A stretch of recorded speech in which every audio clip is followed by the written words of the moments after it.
morning, everybody. Welcome back to the channel.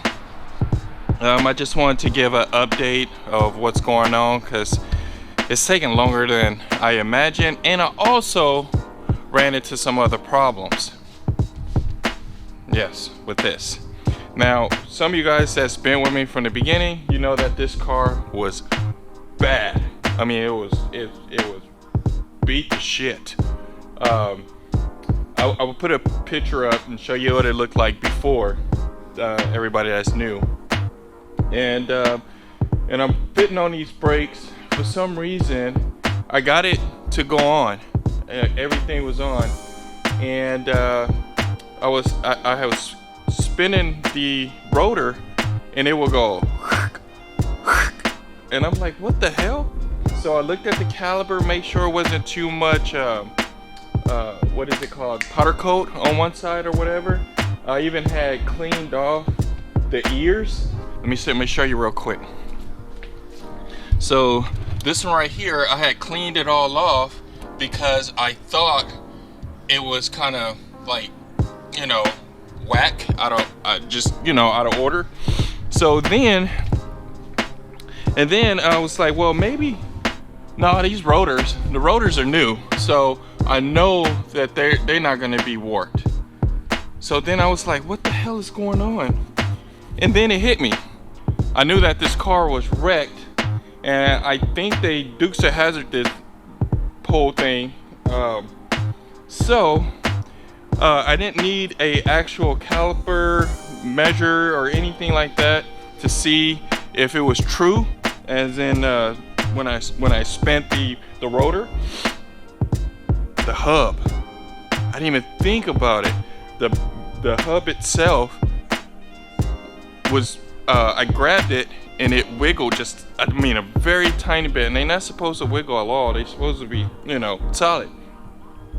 So I was like, okay. So I'll put some new ones on, and they're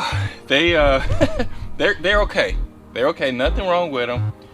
I did notice there was a slight difference here than the old ones, and I trashed them because I was so frustrated with it. I just threw them away. So when it's a little bit different, and I had these spacers made. Now I had these made from the old ones, and when I put them on like that, that's as far as it'll go. Now I could drill them out. I did drill one of them to see how it will match up, and it did, but when I put the rotor back on, I still was like maybe 0.02 off, where it was, the caliper was touching the rotor a little bit. I mean, yeah, the caliper was touching the rotor, so it was kind of like binding. So I was like, okay, screw it. I would just order another set of these. I think these are 6 millimeters, and I ordered the 8 millimeter so it'd be perfect. And then once that's on there, then I can put everything back together. That's the plan. I've been waiting on the other ones for probably like about a week and a half now.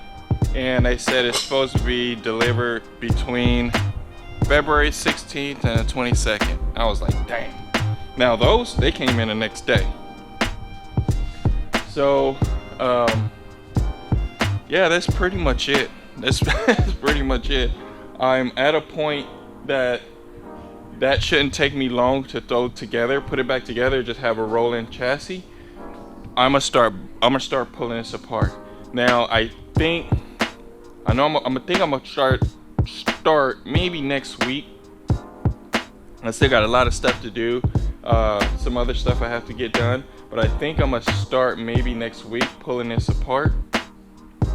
I'm gonna pull everything out, drain the radiator fluid. I'm gonna keep the oil in the engine because I'm gonna try to sell that, and start pulling this apart so we could get it going. I'm tired of waiting. And I got here, it's kind of tight here, but this is most of all the parts, not most, I say maybe about 40%. Parts like these are the turbos, wastegates, blow-off valves, just a whole bunch of miscellaneous parts in here for this. And then I brought some other equipment here. I brought my plasma cutter and my welder that I never used, and I'm not sure how to use it, but I'll figure it out.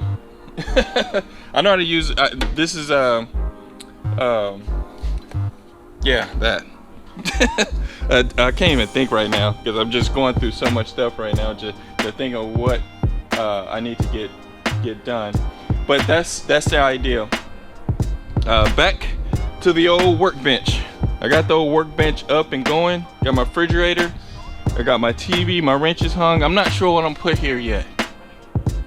I'm not sure. I got my bottle cap opener, but this actually feels a little bit better than what I have at home. I do need a vise. I need to put a vise on here. I kind of don't want to, because if I put it over there, it's going to be in the way. If I put it here, it's going to be in the way. I don't know, but I'm gonna put a vise because I need it, because unless I build another one and put it over there and put the vise, or just have a separate table. I kind of really want a welding table, but I have nowhere to put it unless I get rid of this thing. But other than that, that's pretty much it. Oh, sorry about the TV. Hold on, I'm gonna turn that down. Not the channel, turn it down. And last video, when I was talking to you guys about the element, the squeaking and all that, and I told you I had no problems with it. Well, that element showed me when I left. It showed me. I left here, got on the freeway. Yeah, the check engine light came on, and I was like, "Oh my God, are you serious?" I think this thing it knows me. It knows what I'm talking about. I'm sure of it. So I get on the freeway, check engine light comes on, get home, check the code. It was P2497, something like that. I know it's a VTEC controller, and it wasn't engaging, or it was stuck open or something like that. So that was a super easy fix. Just changed the oil, and I replaced the gasket screen in the VTEC controller. I replaced that and was done. I didn't think to video it because it took me actually no time at all, because it's just 3 bolts. Unbolt it, clean it, put the other one, put it right back on. So that was that, and it's been fine since. But I think it hears me outside, so that check engine light may come back on. But other than that, that's it about this week update. I don't have anything else. I am looking for another project. I'm not sure what I want to do. I don't know if I want to do another car. I kind of really don't want to. I want to do a motorcycle, like a full-blown motorcycle. I've done one once before, but that was like 10 years ago. I think that's probably what I want to do. Guys, let me know what you want to see. There's other things I want to bring to the channel. I kind of want to make a what is that called? The little dirt bike thingy. I forgot what it's called. It's not an actual dirt bike, but you could ride on the road. It's plain and simple, little bitty thing. I kind of want to do that. Also, I was thinking about making some changes to the element as well. Give me your thoughts of what you guys want to see. I kind of want to build it out as a camper type deal. Kind of. I really don't want to, because once I did that lift and put those tires on, I got very bad gas mileage, and it's really bad. So I even took the back seats out to see if that'll help, man. And I thought about taking a spare out too, just to reduce weight. But the gas mileage is bad. Something else is going on, I'm not sure, but it's like really bad. Real bad. But I also want to add more weight to it. I kind of want to make my own wheel carrier and see if I can make it where somebody can see it and copy that design and make their own. That's what I kind of want to see. But other than that, guys, until next week, that'll be it. I just wanted to fill you in what was going on with everything. And if you have any questions, please comment, like, subscribe. Mostly thumbs up so I get the videos still rolling. You know, get them streamed more on YouTube, so my analytics will look a little bit better. But until then, guys, I'll see you later.